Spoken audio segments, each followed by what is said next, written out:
नमस्कार दोस्तों, मैं भूषण चौधरी जलगांव डिस्ट्रिक्ट महाराष्ट्र से। जलगांव डिस्ट्रिक्ट में रावेर तहसील है, मैं वहाँ से रहने वाला हूँ। सारा मेरा देश, सारा ये पूरी दुनिया जो कोरोना की महामारी में झगड़ रही है, लड़ रही है, उस महामारी की वजह से, उस कोरोना की वजह से मैं भी पिछले 20-25 दिन से मेरा पूरा परिवार ये सारी चीज़ें भुगत रहा है। मेरी मम्मी 26 जुलाई के दिन जब हमने उसका एक्सरे कराया, उसको सांस लेने में तकलीफ हो रही थी, जो कहीं पे भी किसी की भी कांटेक्ट में नहीं थी, फिर भी उसको सांस लेने में तकलीफ थी, तो हमने उसका एक्सरे कराया। एक्सरे कराने के बाद में उसके एक्सरे में निमोनिया नज़र आया।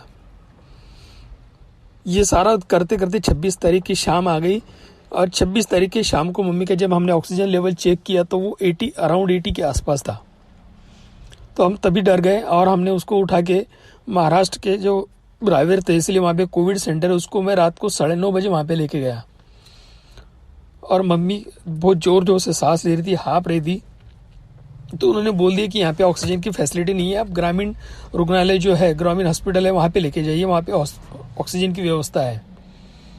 और 26 तारीख के रात के 10-10:30 बजे मैं मेरे मम्मी को ग्रामीण रुग्णालय और रावेर में लेके गया। वहाँ पे एक नए डॉक्टर लगे थे जो प्रैक्टिशनर डॉक्टर थे। उन्होंने बोला कि ठीक है, ये मम्मी पहली पेशेंट है यहाँ पे ऑक्सीजन का सेंटर चालू होने के बाद, हम मम्मी को ऑक्सीजन तो लगा देते हैं पर हमारे पास कोई दवाई नहीं है।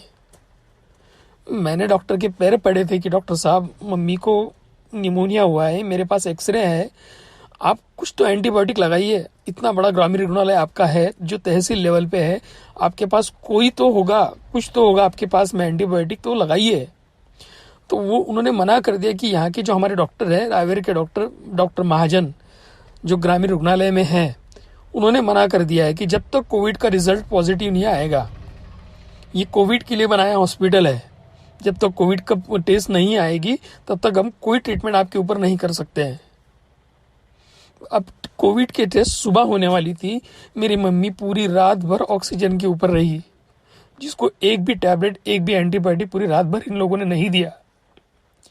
जब इनको पता था कि पेशेंट को ऑक्सीजन लगा है, तो ये मॉर्निंग में बहुत जल्दी एंटीजन टेस्ट करवा सकते थे, कोविड के टेस्ट करवा सकते थे। उन्होंने टेस्ट करने के लिए दिन के 12 बजा दिए और मुझे बोलते कि आप यहाँ से मम्मी को कोविड सेंटर लेके चलिए, वहाँ पे मम्मी के टेस्ट कराना है।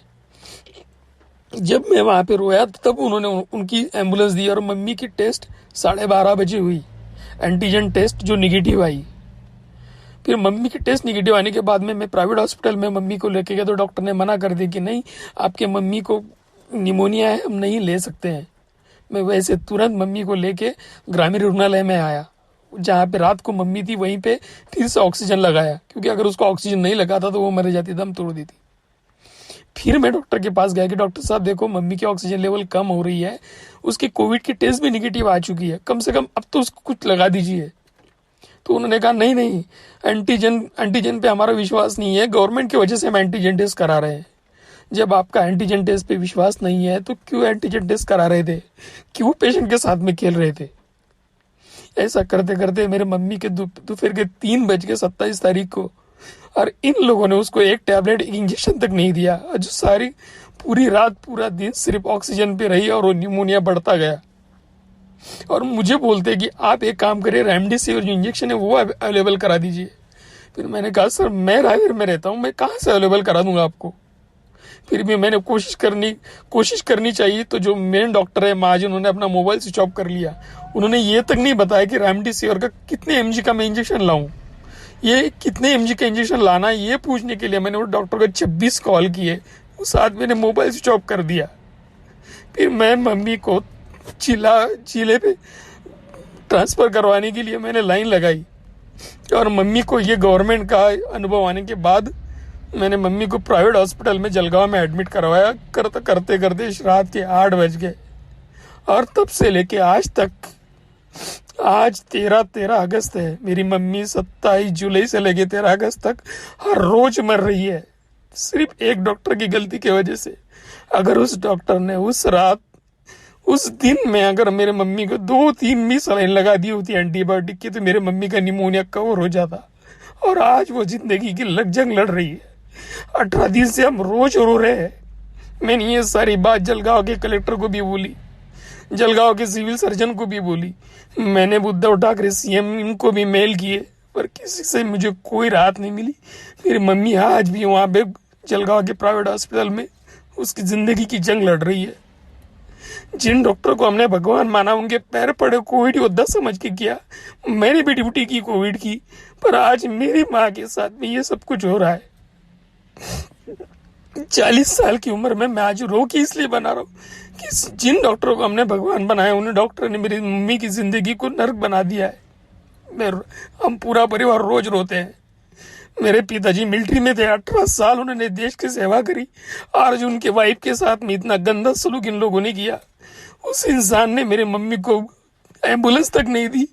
जिस एम्बुलेंस में ऑक्सीजन होना चाहिए था, गवर्नमेंट की एम्बुलेंस में ऑक्सीजन था, उसने एम्बुलेंस भी नहीं दी। हम नहीं दे सकते, बोले आपकी मम्मी की एंटीजन टेस्ट निगेटिव है, हम आपको एम्बुलेंस नहीं दे सकते। मैंने प्राइवेट एम्बुलेंस करी, मेरी मम्मी विदाउट ऑक्सीजन 1.25 घंटा ट्रेवल करके प्राइवेट हॉस्पिटल में गई। मैं किसकी तरफ देखूं? मैं नहीं जानता हूं कि मेरा ये ऑडियो कौन सुनेगा कौन नहीं सुनेगा। मुझे नहीं पता कि ये रायवर की जो डॉक्टर है महाजन, इस पे कोई कार्रवाई होगी नहीं होगी, पर मैं मेरी माँ कहाँ से लाऊंगा? अगर मेरी माँ को कम ज्यादा कुछ हो तो मैं कहाँ से लाऊंगा? मैं 3.5 से 4 लाख रुपए खर्चा कर चुका हूँ, फिर भी मेरी मम्मी की कंडीशन वो दिन ब दिन खराब होते जा रही है। अगर उस डॉक्टर ने 2 दिन मेरी माँ को कुछ दे दिया होता, मेरी मम्मी इस लेवल तक नहीं आती। मेरे जैसे पढ़े लिखे इंसान के साथ में ऐसा हो सकता है, तो बाकी लोगों के साथ में कैसे कैसे होता होगा? कोई किसी की कोई नहीं सुनता है, सिर्फ लोग सांत्वना देते हैं और उसके बाद में कुछ नहीं होता है। मेरी मम्मी निगेटिव होने के बाद में भी आज पॉजिटिव जैसा उसका सलूक उसके साथ में होता है। मुझे नहीं पता कि मेरी मम्मी के साथ में क्या होगा, पर अगर उसकी जिंदगी के साथ में कुछ भी होता है तो यही डॉक्टर रावेर का जो महाजन है ना, यही इसके लिए जिम्मेदार है और कोई जिम्मेदार नहीं है।